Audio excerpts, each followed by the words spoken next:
St. Raphael Parish po. Hindi po ako, sister. Yes.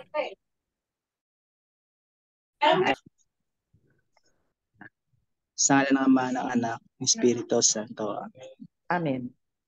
Panginoon naming mahal, inaalay namin sa iyo ang pagtitipon na yan mo kami ng gabay at awa at dulutan ng tagumpay ang lahat ng aming mga nais matupad na gawain. Patnubayan mo kami, Panginoon, nang ang lahat ng isip at salita ng bawat isa sa amin ay maging nararapat sa iyo at mapasa puso namin ang ikabubuti ng lahat at ikalalaganap ng iyong salita. Punuin mo kami ng banal na espiritu na mapanatiling maninaw ang pagtutunguhan ng lahat ng aming pagsisikap at nang sa iyo'y pangalan maging matagumpay ang aming pagtitipon. Naway maipatupad namin ng tama ang lahat ng aming mga tungkulin at hangarin sa ngalan mo. Amen. Lawalhati sa Ama, sa Anak at sa Espiritu Santo. Kaparan ng unang-una, ngayon magpakailanman, magpasawalang hanggan. Amen. Amen. Sa ngalan ng Ama, ng Anak, Espiritu Santo. Amen. Amen. Ngayon tayo po ay tumulog at humingi ang presensya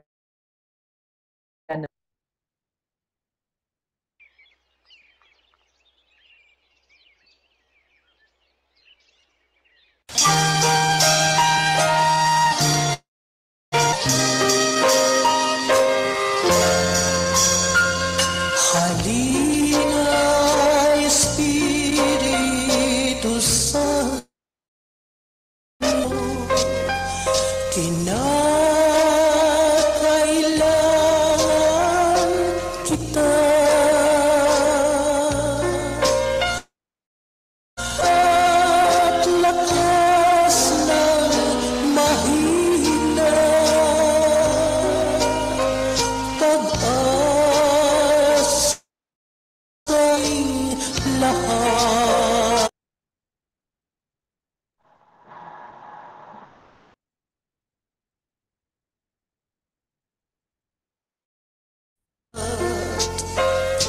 Halina, Espiritu Santo,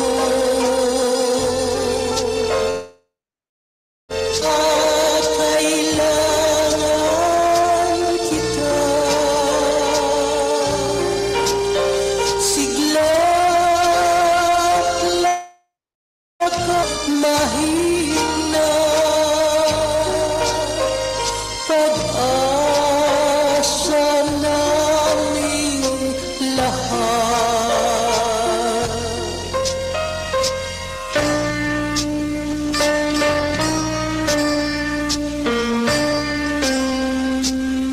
Banal na Espiritu, tulungan mo. Ikaw ang aking patnubay, ikaw ang aking gabay, ikaw ang aking pag umapawin mo ang aking puso ng iyong pag-ibig. Halina, Espiritu Santo, kinakailangan kita.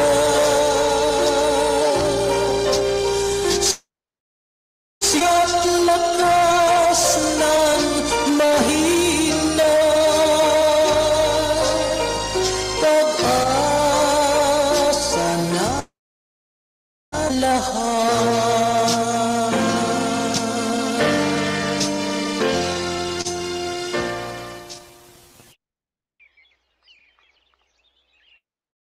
natin papakinggan ang banal na ebanghelyo na pababasa po sa atin ni Nanay Fanny Delgado.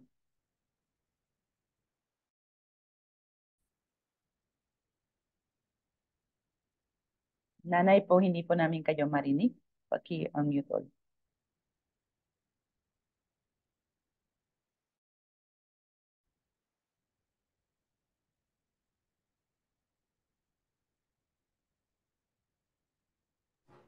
Hello po. Yan. Yes po, Nanay. Ang mabuting balita ng Panginoon ayon kay San Juan. Noong panahong iyon, sinabi ni Jesus sa kanyang ang patnubay, ang Espiritu ng katotohanan, ang paparito mula sa Ama. Susuguin niya sa Ama, at siya ang magpapatotoo tungkol sa akin, at magpapatotoo rin kayo tungkol sa akin. Simula pa'y kasama po kayo. Marami pa akong sasabihin sa inyo, ngunit hindi pa ninyo kayang unawa. Pagdating ng Espiritu ng katotohanan, tutulungan niya kayo upang maunawaan ninyo ang buong katotohanan. Pagkat magsasalita siya hindi sa ng kanyang sarili. Sasabihin niya sa inyo ang kanyang narinig, ang mga bagay na darating. Pararangalan niya kayo, ako, sapagkat sa akin magmumula ang inyo. Ang lahat ng sa Ama ay akin. Kaya ko sinabi, sa akin magmumula ang ipapahayag niya sa inyo. Ng Panginoon. Pinupuri ka namin, Panginoong Hesukristo. Maraming salamat po, Nanay Fanny. Ngayon, ating pagnilaya sa na Ebanghelyo. Ngayon, sa katahimikan.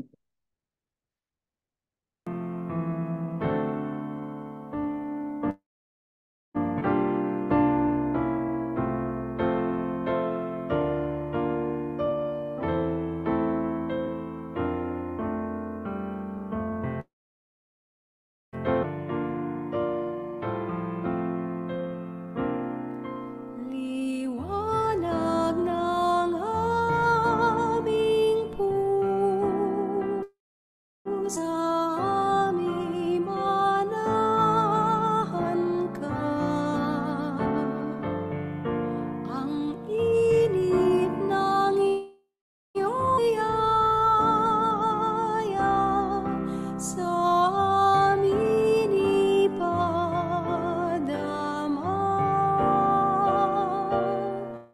Ay nang mahihirap, o aming pag-asa't gabay, sa aming saya at hapis, tanglaw kang kaaya-aya.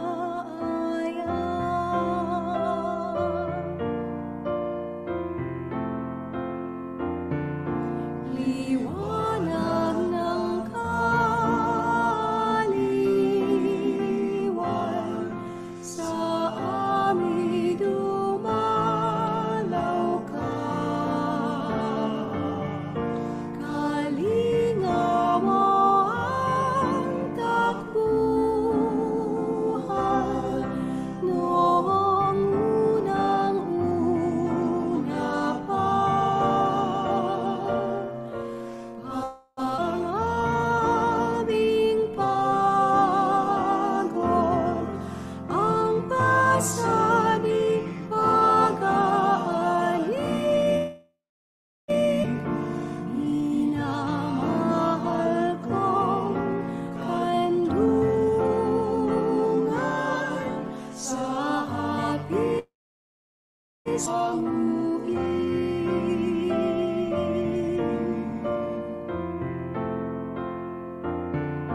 liwanag ng aming puso, sa aming manahan,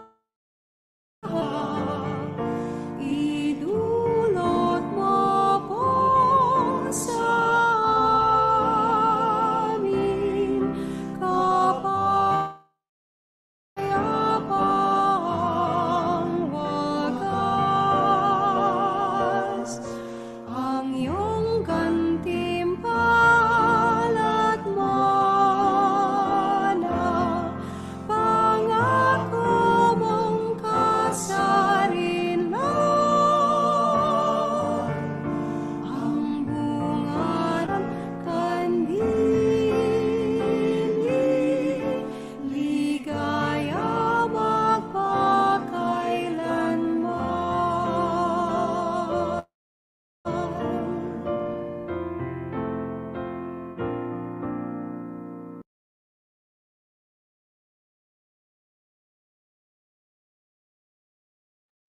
Ngayon po tayo po ay makikinig na buong atensyon sa explanation po at sa pag-share po ng ating po mahal na Tony Saclol.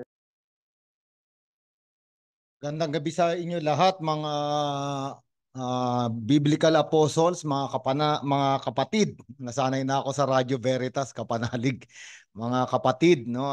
Tayo ngayon ay magninilay dito sa Ebanghelyo para sa darating na linggo. Ito ang linggo ng Pentecostes, no? Ang Pentecostes po, ito na yung huling araw ng ating Easter season at pupunta na tayo sa ordinary time o karaniwang panahon. Pero napakaganda dahil yung mga darating na linggo after ng Pentecost, yung dalawang susunod na linggo ay meron pa ring mga dakilang kapistahan, meron pa ring mga solemnities, no? At ito yung Holy Trinity saka yung Corpus Christi, no? Kaya bagamat nasa karaniwang panahon na tayo, yung dalawang susunod na linggo, pagkatapos ng Pentecostes ay mga dakilang kapistahan pa rin, no? Ngayon, ang Pentecostes ay hindi ito inimbento ng mga Kristiyano. Ang Pentecostes ay kapistahan ng mga Hudyo, no? At kapag tinignan natin yung lumang tipan sa Griego, ang tawag dito ay Pentecoste, no? Pentecoste, ang ibig sabihin the 50th, no? Ikalimampu. Ano ba yung ikalimampu? Ito yung ikalimampung araw, no? Ikalimampung araw. Sa Hebreyo naman, ito yung Shavuot. Yung Shavuot, ito yung plural ng Shavua. Shavua ay yung salitang Hebreyo para sa week, no? Linggo, no? Yung isang linggo ay Shavua. Yung Shavuot ay weeks, no? Ibig sabihin nito ay 7 linggo, no? 7 linggo. 7 times 7 is 49. At yung susunod na araw sa 49 ay yung 50. At ito sa kanila yung Shavuot o yung sa Griego ito yung Pentecostes, no? Ito ay kapistahan ng mga Hudyo, no, na kinuha, no, o minana nating mga Kristiyano. Sila ang pinagsimulan nito. So according, no, ayon sa kasulatan, ang Pentecostes, yung ikalimampung araw ay yung pagdating nila sa bundok ng Sinai, no? Alam natin nung lumaya sila sa pagkaalipin sa Ehipto, naglakbay sila, no? Pagtawid nila ng dagat na pula, naglakbay sila at yung ikalimampung araw sila ay umabot, no, dumating sa bundok ng Sinai. No, at ito na yung Exodus chapter 19 to 20. No, at ano bang meron doon sa bundok ng Sinai? Doon ibinigay yung tipan.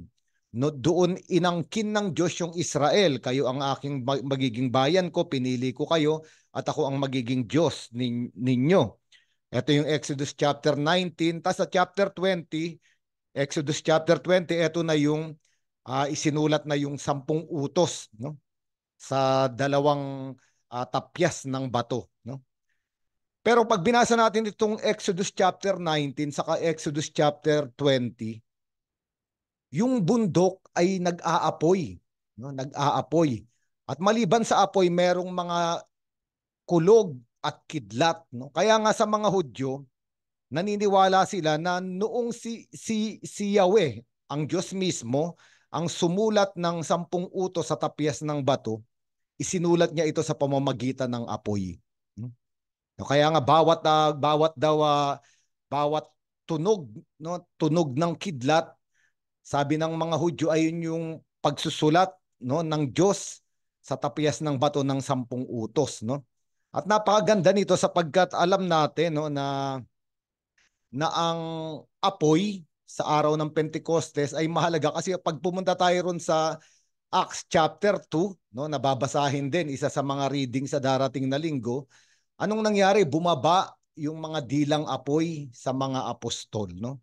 Kaya nga malapit na malapit dito sa kapistahan ng mga Hudyo na Pentecostes, yung nangyaring Pentecostes sa mga Kristiyano, no? Maliban doon, ang Pentecostes din ay ang anihan ng trigo, no? Anihan ng trigo. At yung mga trigo ay dinadala nila sa templo at iniaalay nila, no?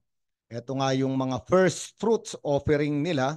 At alam natin sa Ebanghelyo, lalo na sa Ebanghelyo ni San Juan, John chapter 4, yung pag-aani ay simbolo ng pagpapahayag ng mabuting balita. At mga taong maniniwala sa Diyos at sasamba sa kanya ay parang mga ani. No, parang 'di ba sabi nga ni Jesucristo, maraming tinawag sa pag-aani pero kaunti lang ang tumugon. At maraming ulit sa Biblia, lalo na sa Bagong Tipan, yung pag-aani ay evangelization, paghahayag ng mabuting balita, no, na nagdadala sa mga tao sa Diyos, no. At ito yung mga muka o katangian ng Pentecostes, no. Ngayon, ano bang ibig sabihin nito? Kung yung Pentecostes ay pagdiriwang ng mga Hudyo ng pagtanggap nila ng tipan, no? Pagtanggap nila ng tipan, sinabi sa ibang sa aklat ni Propeta Jeremias, no, chapter 31 verse 33, isang araw sa panahon ng Mesiyas, itong tipan ay isusulat na hindi sa bato, kung hindi isusulat sa puso ng tao. Ito na yung bagong tipan. Darating daw yung panahon na isusulat na hindi na sa tapis ng bato, kung hindi sa puso ng tao. Makikita natin ito sa sulat sa mga Hebreo chapter 8 verse 10, no, na ganun din ang sinasabi. At sinabi rin sa 2 Corinthians chapter 3 verse 3, sinabi ni San Pablo, kayo ang maliwanag na sulat ni Kristo at nasulat na pinadala sa pamamagitan namin. Ito'y nasusulat hindi na ng tinta, kundi ng Espiritu ng Diyos sa buhay, at hindi sa mga tapyas na bato, kundi sa puso ng tao. No, dito kay San Pablo, sinabi niya, ang bagong tipan ay isusulat hindi na sa tapyas ng bato, hindi na tinta, kundi isusulat na ng Espiritu, no, sa puso ng tao. At dito natin mauunawaan yung Pentecostes na makikita natin sa aklat ng mga gawa ng mga apostol, chapter 2, bakit bumaba yung dilang apoy? No, dahil ito ay napakahabang propesiya, no, matagal nang ipinangako na isang araw isusulat itong bagong tipan sa puso ng tao. No? Kaya nga isang larawan ng Espiritu Santo ay apoy, no? Ay apoy. Alam natin ang apoy ay nakasisira, no? Pero ang Espiritu Santo ay apoy na hindi nagwawasak kung hindi bumubuhay, no? Alam natin na sa ibang bansa, no, kahit sa Israel, kapag napakalamig pwedeng mamatay ang tao. No? At kailangan nila ng init, no? O yakap, no? Init ng yakap o init ng pagmamahal para sila ay mabuhay, no? Kaya ito ang simbolismo ng Espiritu Santo, apoy na nagdadala ng init ng pag-ibig, no? Meron yung isang pangyayari, naalala ko yung isang balita, mga 1970s pa to. Merong isang eroplano na nag-crash sa Alps, at merong mga taong nakasurvive, no? Pero dahil matagal pa yung mga rescuer, yung mga tao, nag-ipon-ipon sila at nagsimula sila ng apoy para hindi sila mamatay sa lamig. Pero nung dumating yung mga rescuer, patay na silang lahat. At nung inimbestigahan, nagpaapoy sila ng kaunting mga papel, ng mga kagamitan, at namatay na yung apoy. Pero nakita nila sa mga taong namatay na naroon, may malalaking maletang hawak-hawak, meron pang maleta ng pera, meron pang mga maleta ng mga dokumento, merong mga iba't ibang bagay. Sabi ng mga rescuer, sana kung sinunog na lang nila lahat, inabutan pa natin silang buhay. Meron sanang init na nagligtas sa kanila. Pero bakit namatay sila lahat? Kasi bandang huli walang pagmamahal sa gitna nila. Ibig sabihin, iniisip ng bawat isa yung kanyang sariling pakapakanan, kaya hindi niya iniala yung kagamitan niya para sunugin, no? At ito ang implikasyon ng Espiritu Santo. Ang Espiritu Santo ay init ng pag-ibig. No, dahil alam naman natin yung 10 utos, sinamarize ito ni Jesucristo eh. Sabi ro, paano sinamarize ni Jesucristo? Paano niya binuod? Yung unang 3 utos ay tungkol sa Diyos. Mahalin mo ang Diyos ng buo mong kaluluwa, ng buo mong espiritu, ng buo mong lakas. At yung ikalawa, sabi ni Jesucristo, ay parehas lang. Mahalin mo ang iyong kapwa tulad ng iyong sarili. So itong ibinigay na tipan, yung 10 utos ng Diyos, kapag ito ay binuod, ay tungkol sa pagmamahal. At ito nga, yung kinakatawan ng Espiritu Santo, init ng pag-ibig, no? At kapag wala ng espiritu ng pag-ibig, totoo malamig. totoo mamamatay katulad nung nangyari ron sa Alps, no? At ganun din kapag walang espiritu ng pag-ibig, no, napakalamig ng mga tahanan, no, magkasama sa isang bubong, hindi nag-uusap, no, kumakain, may kanya-kanyang hawak na cellphone at walang kumakain yung isang pamilya at wala man lang pag-uusap, no, hindi man lang kinukumusta yung bawat isa. Kapag walang espiritu, init o apoy ng pag-ibig, unti-unting may namamatay, no?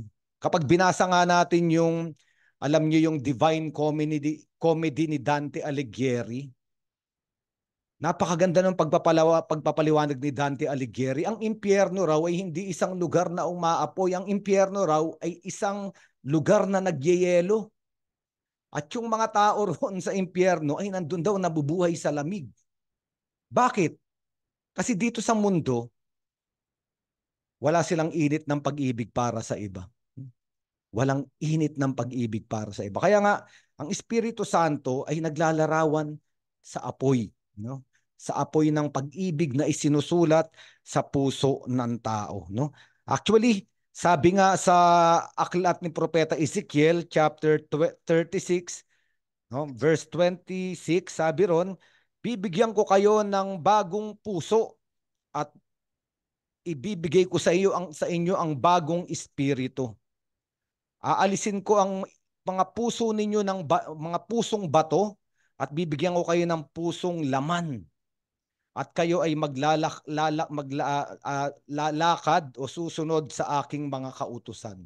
So sa mga aklat ng mga propeta pa lang, palagi yung puso, yung pag-ibig, yung espiritu, ano, ay magkakasama, magkakaugnay, no? At ito nga yung Pentecostes, no? Yung Pentecostes, kasi kung makikita natin yung mga alagad, yung mga apostol, takot na takot pa sila.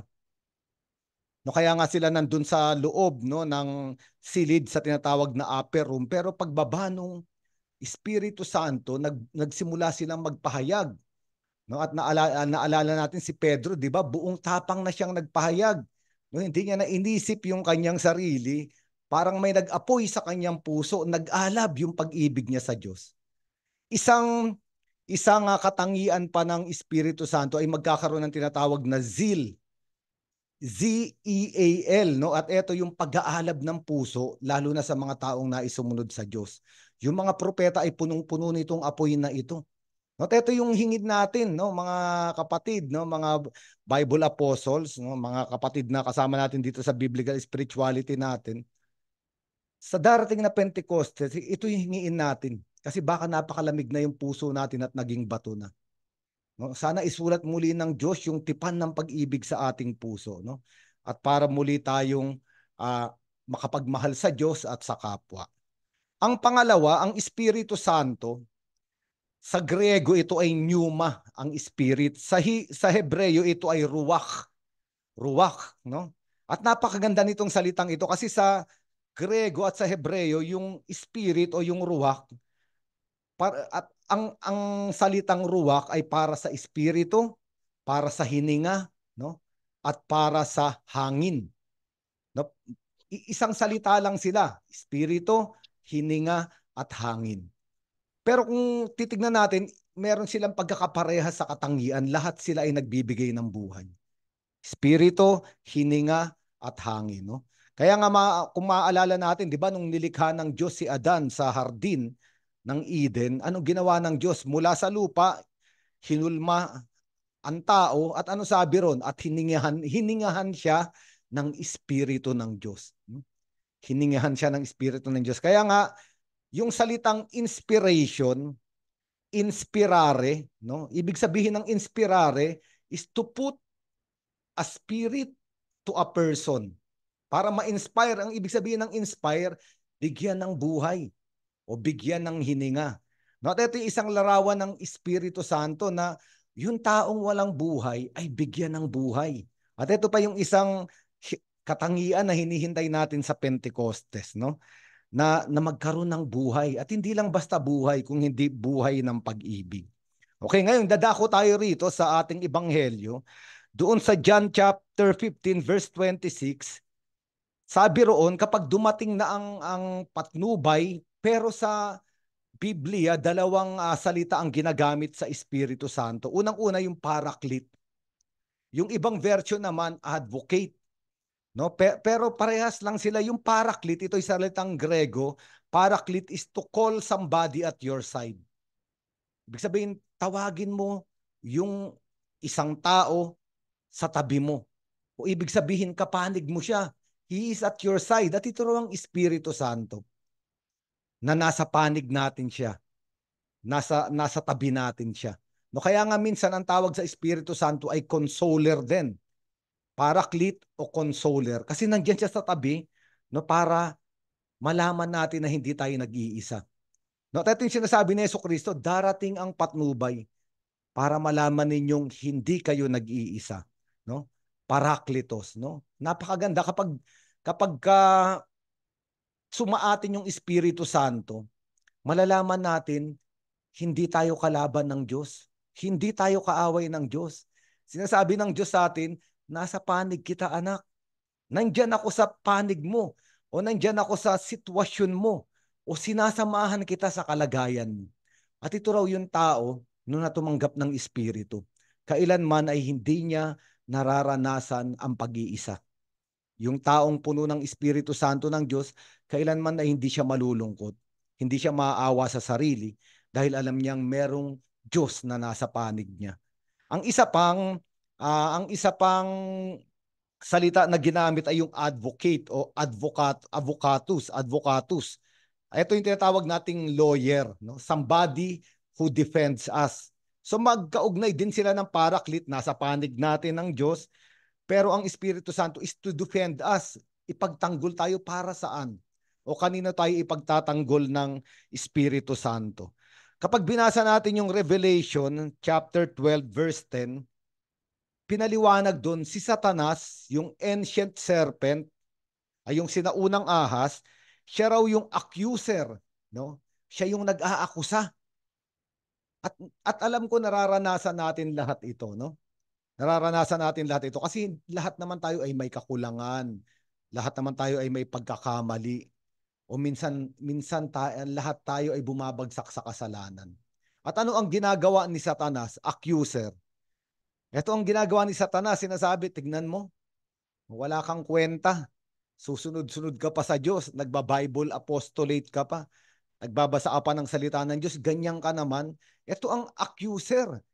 O kaya naman si Satanas, accuser, huhukayin niya yung mga nakaraan natin. At gagamitin niya yung nakaraan natin para akusahan tayo. Para magalit tayo sa ating sarili, maiskandalo tayo sa ating sarili, kahit tayo mismo kukondinahin natin yung ating sarili. Ito ang trabaho ni Satanas, to accuse us, no? Huhukayin niya palagi yung nakaraan. Sabi ko nga pag may nakakausap ako nagpapa-counseling na mag-asawa. Maraming mag-asawa nagpapa-counseling kung alam ninyo. Tignan nyo bakit nag-aaway yung mag-asawa. Kapag nag-aaway yung mag-asawa, palaging merong huhukayin na nakaraang pangyayari at ibabato doon sa kanyang asawa. Ginagamit yung nakaraan para akusahan yung tao. At kapag ganito na, alam mo na, yung pag-aaway ng mag-asawa, hindi sila ang totoong magkalaban, kundi nandun si Satanas na pinaglalaban sila at gustong wasakin yung kasal. No? At ito mga kapatid, no, tandaan natin, kapag yung nakaraan natin ay bumabalik at inaakusahan tayo, hindi ito galing sa Diyos. Kasi kung ano man yung nakaraan natin, ay kumpisal na natin na patawad na tayo. Kinalimutan na yun ng Diyos. Pero sino ang hindi nakakalimot at paulit-ulit na hinuhukay yun? Si Satanas. No, kaya nga kailangan natin ng Espiritu Santo, the advocate, no, abogado to defend us.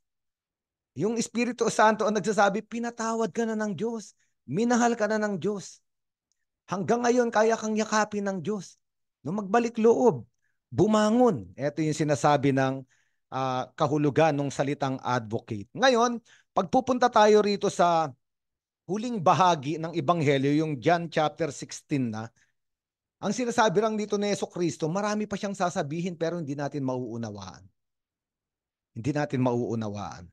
Pero kapag dating daw ng Espiritu Santo, ilalahad sa atin lahat, no, ng hindi natin maunawaan sapagkat Lahat ng di natin maunawaan ay nalalaman ng Ama. At ito'y galing sa Diyos, yung karunungan na ibibigay sa atin sa pamamagitan ng Espiritu Santo.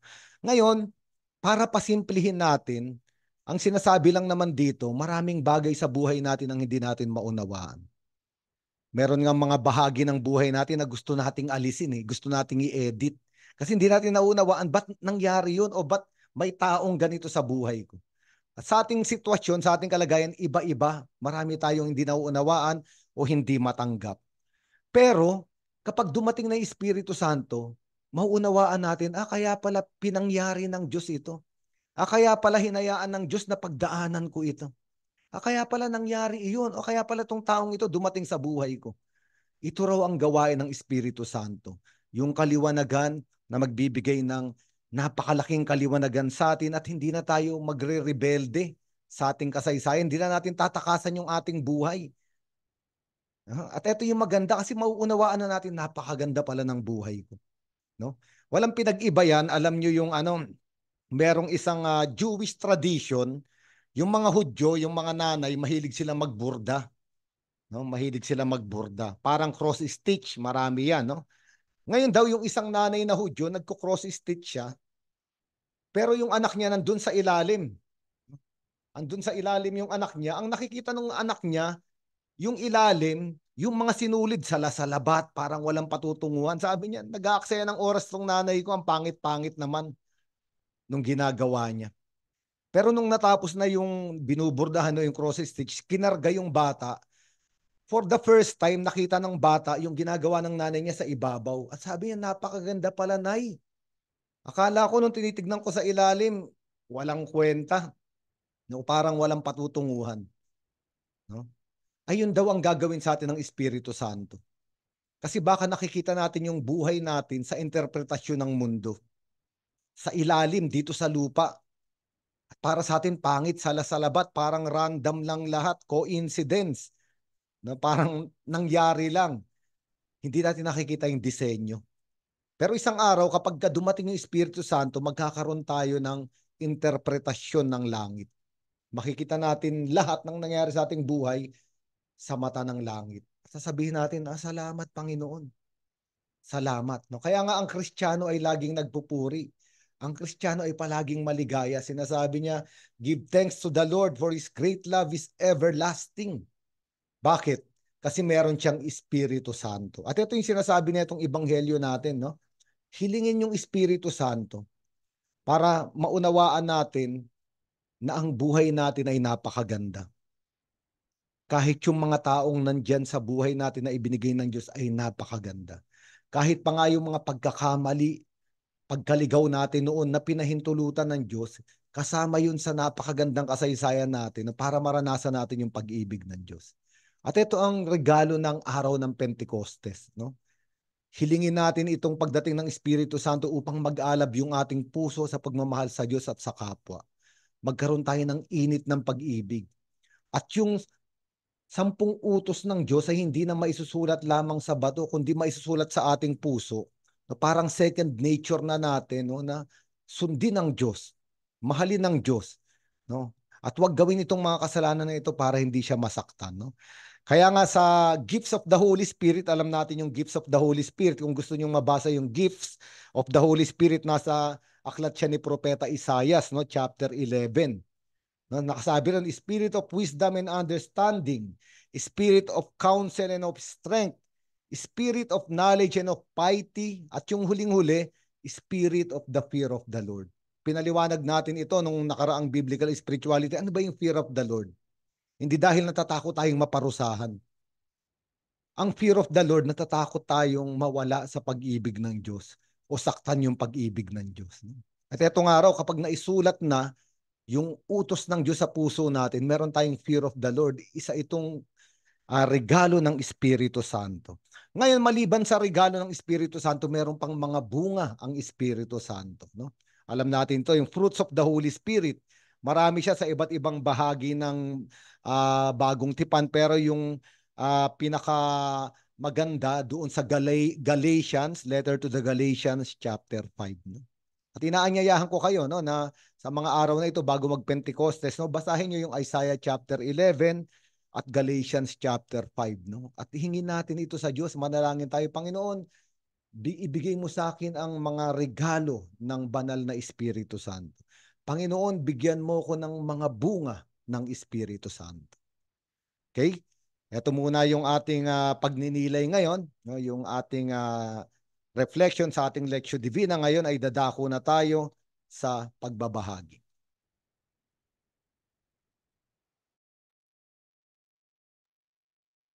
Hello po. Magandang gabi. Naririnig po ako, sister.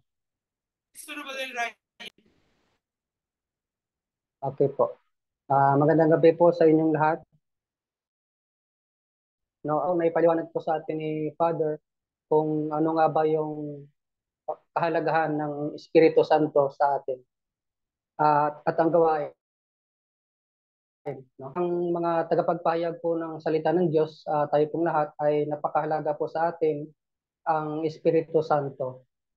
Maging sa ating pong opening prayer ay inibitahan to. Maging po sa ating mga pagba-Bible study ay inibitahan din po natin yung Espiritu Santo. Kasi po napakahalaga po na nananahan po sa atin ng Espiritu Santo bilang salita ng Diyos.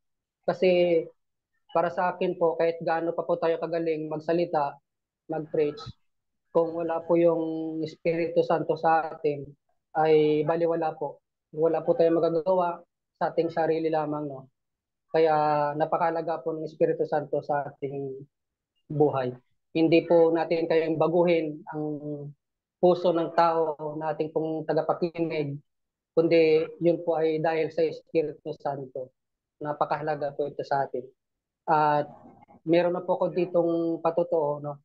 Kasi meron po kaming isang participants.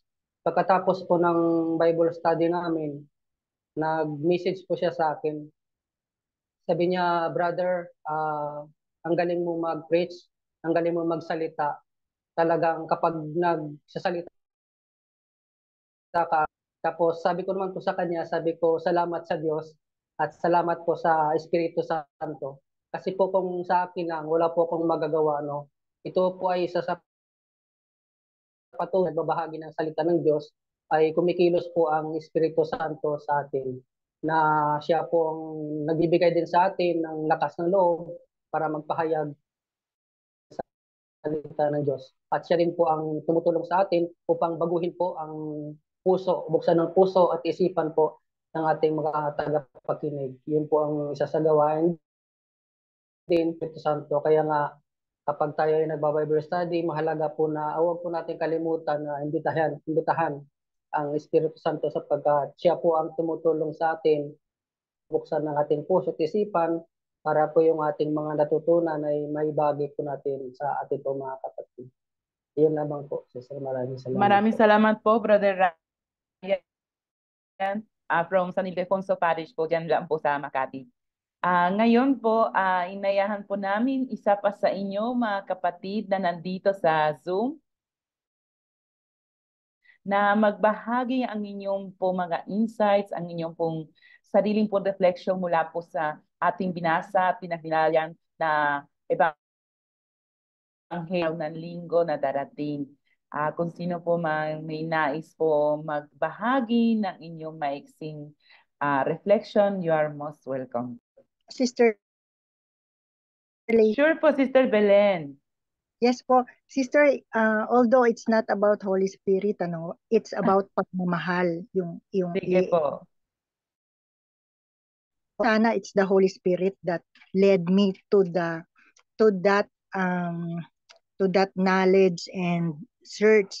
Kasi po nung isang araw, nung isang yung sinabi ni Jesus na as the Father loves me, so I love you. Sinabi ni Jesus yun. So, last question ko yun, sabi ko, bakit sasabihin ni Jesus na komo ba mahal siya ng Diyos, kaya mahal niya tayo? So, yun ang pinaka-kinu-question ko. Matinda ko ng Handmaids of the Lord sa Cebu at nandun si Bishop Jose Palma. Doon sa Sunday na yon, yun po ang reading. So, I love you. At sinabi niya, that is the truth of our faith. Naku, di tuwan-tuwa ako kasi yun ang i-discuss niya sa sermon. Tapos, sinabi niya ko, 48 years ng pare, sabi niya. Pero, ngayon ko lang naintindihan tong sinasabing, as the Father loves me. Sabi niya, alam niyo, nung ako isang taong pari pa lang, may nanay na nag-imbita sa akin para magmas sa kanyang anak.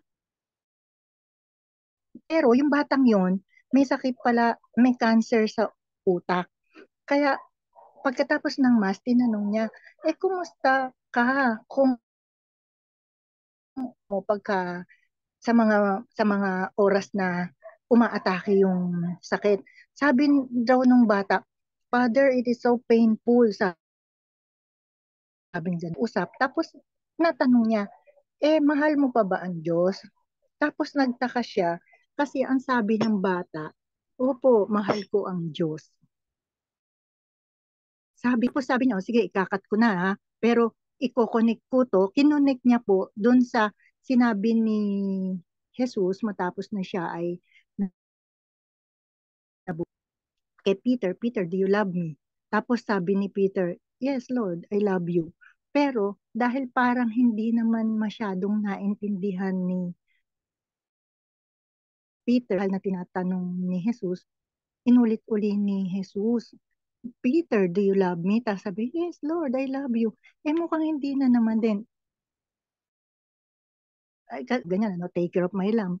Tapos, pangatlo, tinanong na naman niya, Peter, do you love me? Di sabi ni Jesus, sabi ni Peter, yes Lord, you know that I love you. Sinabi ni Bishop na sabi niya, kung hindi nakuha ni Peter ni Jesus, sabi niya, I think miski ano raw pagmamahal, basta may pagmamahal, okay na yun. Yun po yung pick up ko, natutuwa ako. Intindi ko sa sinasabi niya na kung hindi natin magets yung pag-ibig na yon, basta ang mahalaga, magmahal ka. Kaya nga po, tuwan-tuwa ako dun sa nalabi ni Jesus na, as the Father loves me, so I love you.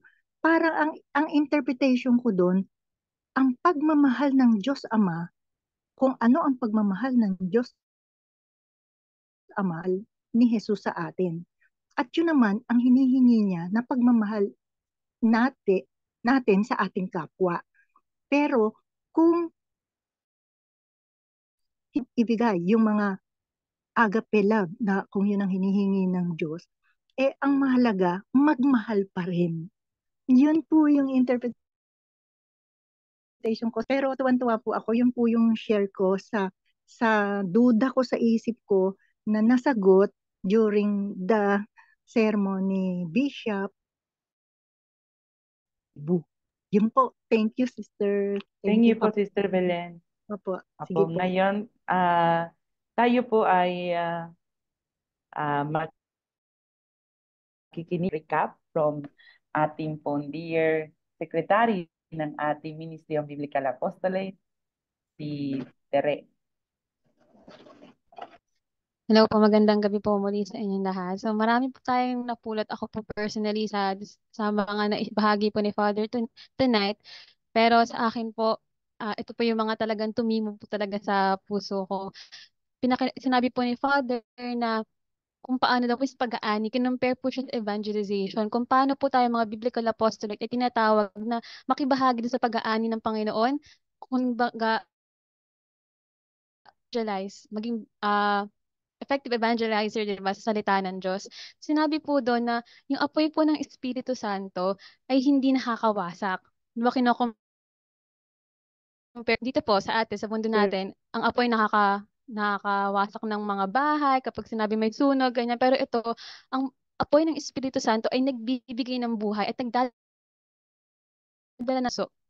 Isa rin po sa akin ito yung sinabi po ni Father na yung impyerno daw po ay hindi po isang lugar na mainit, kundi isang lugar na malamig dahil doon po sa na pag-alab ng puso o pag-ibig po ng Diyos sa atin.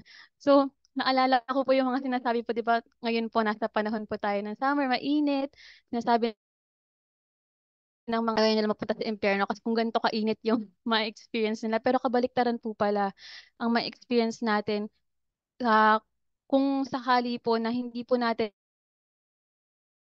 pupunta po sa ating mga puso yung pag-ibig po ng Diyos na ipinapaalala sa atin ng salita po ng Diyos. At sinabi rin po dito sa kanina po, sinabi po na ang Holy Spirit po, ang Espiritu Santo ay paraclete at saka advocate.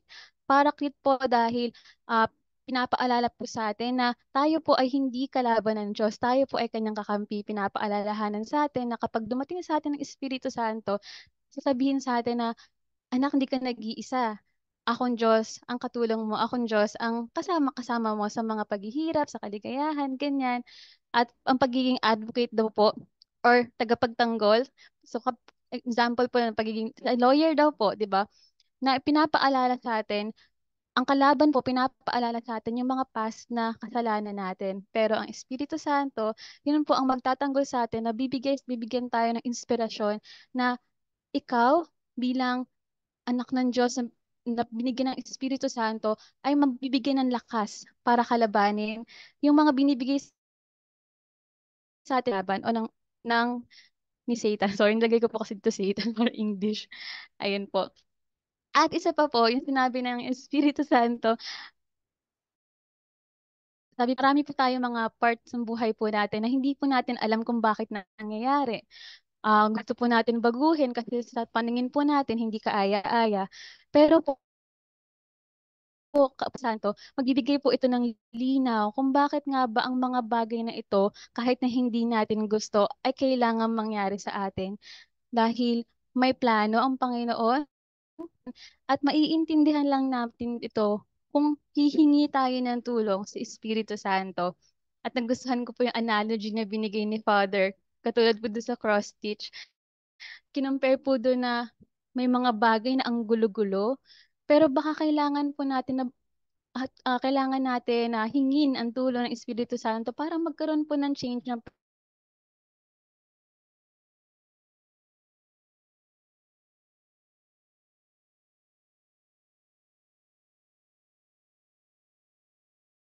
sa sinabi po ni Brother Ryan at ni Sister Belen kanina, nagbigay po sila ng patunay na totoo po na minsan sariling lakas natin.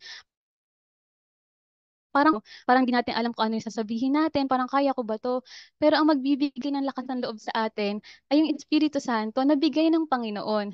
So parang lahat po, ang dami natin pagkukulang, pero ang nagmamahal na Diyos, siya po magbibigay, magpupuno sa lahat po ng kakulangan na meron po tayo. At tunay po na ang Espiritu Santo ay ang pagmamahal po sa atin ng ating Panginoon. Ayan lang po. Maraming salamat po, Tere. Sige, ngayon tayo ay magtataas na ng ating mga panalangin. Sino man ang nais magtaas ng panalangin, mag-unmute kayo at dasalin ang inyong mga panalangin.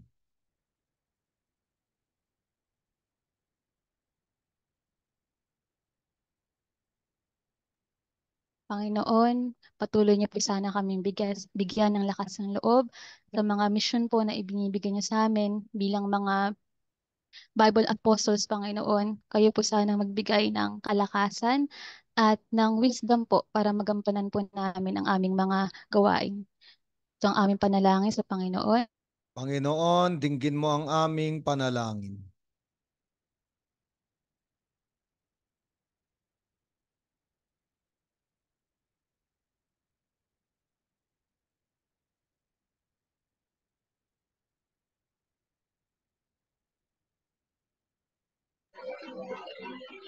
Panginoon, isuko mo po sa amin ang iyong Espiritu Santo na siyang magbibigay sa amin ng lakas na maipahayag at maunawaan namin ang iyong salita. Panalangin tayo sa ating Panginoon. Panginoon, dinggin mo ang aming panalangin.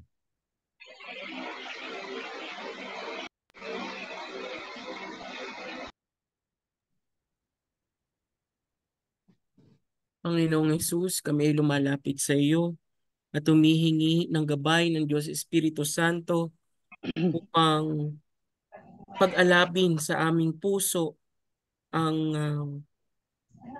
at mapigyan kami ng lakas, Panginoong Hesus, na ipahayag ang iyong salita at aming magampanan ang aming misyon na ipangalat ang mabuting balita. Manalangin tayo sa Panginoon. Panginoon, dinggin mo ang aming panalangin.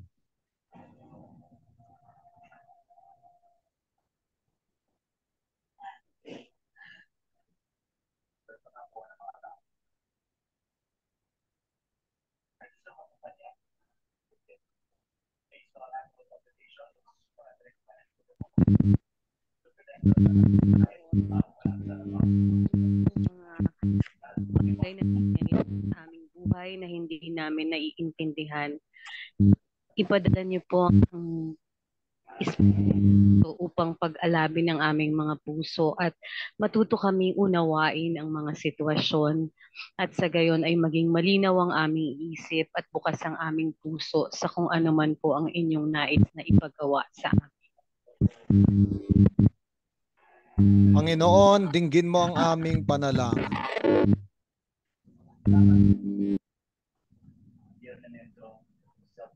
Ngayon, itaas natin mga panalangin natin. Ganun din yung mga panalangin na nakatago sa ating mga puso sa dasal na itinuro ni Jesus sa atin. Ama namin, sumasalangit ka, sambahin ang ngalan mo. Mapasa amin ang kaharian mo, sundin ang loob mo dito sa lupa para nang sa langit. Bigyan mo kami ngayon ng aming kakanin sa araw-araw at patawarin mo kami sa aming mga sala para ng pagpapatawad namin sa nagkakasala sa amin at huwag mo kami ipahintulot sa tukso at iadya mo kami sa lahat ng masama. Ngayon po ang ating mga announcements po ay ipaalala po sa atin ni Princess Faith po. Isang mapagpalang gabi po sa inyong lahat. Ito po ang mga paalaala. Una po, monthly meeting May 18 from 10 a.m. to 12:30 p.m. sa EHAV 5th floor, SM Mega Mall for Bible coordinators, and of course, it is open to those who want to join. Pangalawa po, Annual Biblical Apostolate Ministry Retreat at St. Michael Retreat House in Antipolo from July 19 to 21. Registration fee is 2,000 pesos. Last day po of registration is on June 22. Panghuli po, World Children's Day is on May 25 from 7 a.m. to 4 p.m. at Nuestra Señora del Perpetuo Socorro Parish sa Sampaloc. Yan lamang po. Maraming salamat po, Princess. Father? Okay, para sa lahat ng Bible apostles and coordinators, pinapaalala natin dun sa retreat natin, mas mabuti kung mas maaga kayong magpalista, no, kasi limited lang yung slots natin. At natawaran natin from 3,000 pesos yung bayad doon sa lodging, mga pagkain ng 2,000. No? Kaya mag-ipon-ipon na po tayo, siguro 500 week, na para makapagpalista po lahat ng mga biblical apostolate coordinators, no? Yung mga sa parishes, halimbawa 5 kayo, 10 kayo, makapagpalista na po kayo. No? Kasi may mga nagtatanong din na hindi naman sila member ng Biblical Apostolate pero gusto nilang sumama sa retreat, pero hindi pa po natin ibinubukas sa kanila. No? Para po sa mga Biblical Apostles lang muna. Pero pag June 22 na po, kung ano yung bilang natin doon sa nag-register, saka natin ibubukas doon sa ibang nais mag-join. Pero kayo po, tayo po ang priority, no? Okay po, libre po yung mga magsasalita roon. Yung babayaran natin ay yung pagkain, saka yung tutulugan, no? Yung pag-i-stayan natin, yung aircon at yung mga gamit doon. No? Lahat ng magsasalita, libre lang po. No? Okay, kanino raw po magbabayad? Tanungin nyo na lang si Sister Lacey sa mga nais magbayad. Pwede kayong installment, o pwedeng 2 gives, o pwedeng 4 gives. No? Okay, pag-usapan na lang po natin sa darating na Sabado. Magkita-kita po tayo sa ating monthly formation sa EHAB, no? Sa Mega Mall sa Saturday. Okay? Pagkakaloob na po natin ng pagbabasbas. Sumain nyo ang Panginoon. At sumayin nyo rin. Pagpalain kayong lahat, gayon din ang inyong mga pinakamamahal sa buhay ng ating makapangyarihang Diyos, Ama at Anak at Espiritu Santo. Amen. Mayo kayong taglay ang pag-ibig na regalo ng banal na Espiritu. Salamat sa Diyos. Salamat sa Diyos. Maraming Okay. salamat po, Padre Rato at lahat. See you sa Sabado. See you sa Sabado, mga kapatid. God bless you po. Maraming salamat. Po, thank you.